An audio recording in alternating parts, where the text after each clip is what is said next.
when you're a competitive athlete, you learn very quickly how strong you are or how energetic you are, all of those things. But it could very well be that there's a lot of people who have an equally as good a body as you have, that performs just as well, that is as muscular, let's say in bodybuilding, has exactly the same kind of proportions and all of those things.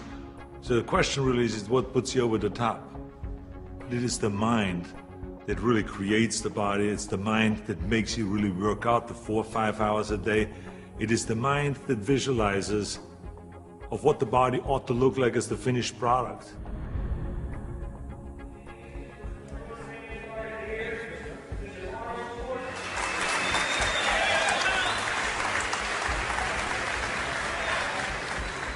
Hello everybody. For the last 2 years, I've been doing exhibitions like this all over California in various institutions, in prisons, in hospitals and so on. And I've been having a great time, and it's a very satisfying thing for me to do, to spend one day every month to come to one of those places and to help the guys with their training and so on. When I used to do seminars on how to become a champion, I would always ask people, why do you want to be a champion? Or what do you want to accomplish? Why are you training?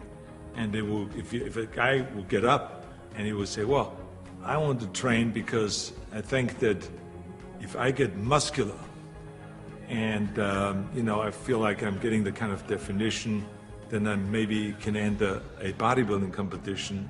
I said, sit down. I said, if you think this way, you're going to be a loser. You're never going to make it because there's no maybe. You got to get up and say, I want to be a champion. And I do whatever it takes. The amount of hours it takes, the posing, the this, the that, the visualization, looking at training footage, looking at motivational books, reading this, reading, whatever it takes, I would do. That's the answer I want to hear from you. You can detect right away those that are going to be shaky and that will fall behind and they will not go all the way, and those that are very hungry. And that hunger you have to develop because you have to create a goal for yourself, whatever that may be, a short-term goal and a long-term goal, and you got to go after that. And if you do not see it, and if you do not believe it, who else will? The body is very important, but the mind is more important than the body. We have to visualize what that body ought to look like in order to make it win, because that's what creates then the will that you need to go to the gym every day. The will that makes you go and do the 4 reps, the will that makes you go beyond and you do your 500-pound reps in the squats and you can't do another rep and your body is shaking. It's the will that makes you go one more time down and struggle up one more time. And so it's all of this, so the mental aspect that motivates you and that makes the difference between you being in the gym full of joy and looking forward to doing that extra rep and looking forward to doing those extra 100 reps in the sit-ups and working past the pain barriers. That all is the mind. That's not the body. So this is why I think the body is very important, but the mind is more important than the body.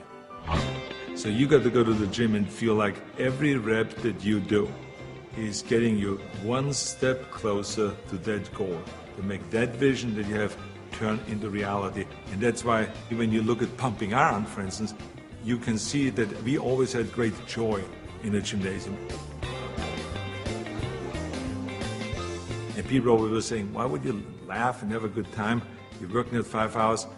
Well, we did because I knew that every workout, every 5 hours would get me closer to becoming the Mr. Olympia or the Mr. Universe or the Mr. World and all those things. And I think that if you think that along the way you're not going to fail, then you're blind. Because there's no one that I've ever met, no matter how successful they are, that haven't said that they had their failures along the way. You have to. I mean, the only way that you really know that you can lift 500 pounds is if you're willing to fail. So if you're afraid of failure, then you will never grow. The people that grow the furthest are the people that really don't care. They fail or they make it, they're going to take that risk because that's what you have to do. I think what we learn in sports is very helpful to anything and everything else that you do in life. So now you apply that principle to acting. And you say, well, wait a minute, I put 5 hours in every day in working out, I did my posing 1 hour a day, I did my stretching and this and that, all of those kind of things. So now let me apply the same thing to my acting career. Let's go to acting class every day. Let's go and work on the accent, the same amount of time with the same will, and let's visualize what am I shooting for? Okay, I want to be another Clint Eastwood. I want to be another John Wayne. I want to be another Kirk Douglas, all those great heroes that I admired as a kid. So that's what I'm going after. And that same principle works, even though there's so many people around that say, no, you will never make it because you have an accent, your body is too big, and your name Schwarzen, Schnitzel or whatever, who can pronounce that? But you know. It doesn't matter if anyone else knows and if anyone else believes in it, but you know. And that you know that principle of visualizing yourself as a star will work, and all you have to do now is go towards that vision. I've retired from bodybuilding in 1975, and I signed a series of Conan movies. Here I was, big studio behind you, budget $20 million, of course, which was in those days is an equivalent of today, $150 million. I was going to Australia to be a judge at the Mr. Olympia competition. But then all of a sudden, I thought, I should compete.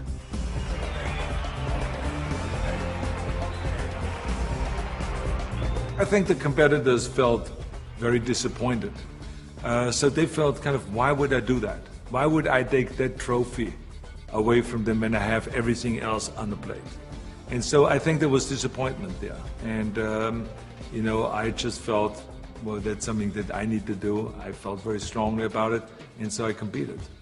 So now you apply that principle in my political career. This historic election has come about because there's a tremendous disconnect between the people of California and the leaders of California. I'm running for governor to lead a movement for change. I want to be the people's governor. I will work honestly, without fear or favor, to do what is right for all Californians. Join Arnold and let's bring California back. People see me as a big action hero on a screen, and they expect the same kind of bigger-than-life action in reality. That's why in my political career, people always say to me, well, but this is politically risky to go and start, for instance, talking about prison reform. People don't want to go and even talk about that. So I say, well, yeah, maybe it's politically risky, but in the meantime, we have 172,000 prisoners in facilities that are built for 100,000, and something is going to break, and something is going to happen. I want to fix it. I feel very strong that I can bring people together. I feel very strong that I could unite Democrats and Republicans, all of those things. And I knew exactly what needed to be done to turn the economy around, to bring jobs back, to bring businesses back, to reform, workers' compensation, and to do all of those things. I knew there's certain things that we have to do to turn the economy around and to make people in California feel like that this is, in fact, a golden state. And true enough, after I have announced, and after I ran, and after I won, all of the things that I've planned became a reality. I always use bodybuilding as an example for a lot of things that I do. If it is talking about the budget, if it's talking about the environment, if it's talking about prison reform, somehow I always get in my experience of what I've learned in bodybuilding and then somehow tie it in of what I'm doing today. I have learned a tremendous amount, and every day still is a learning experience.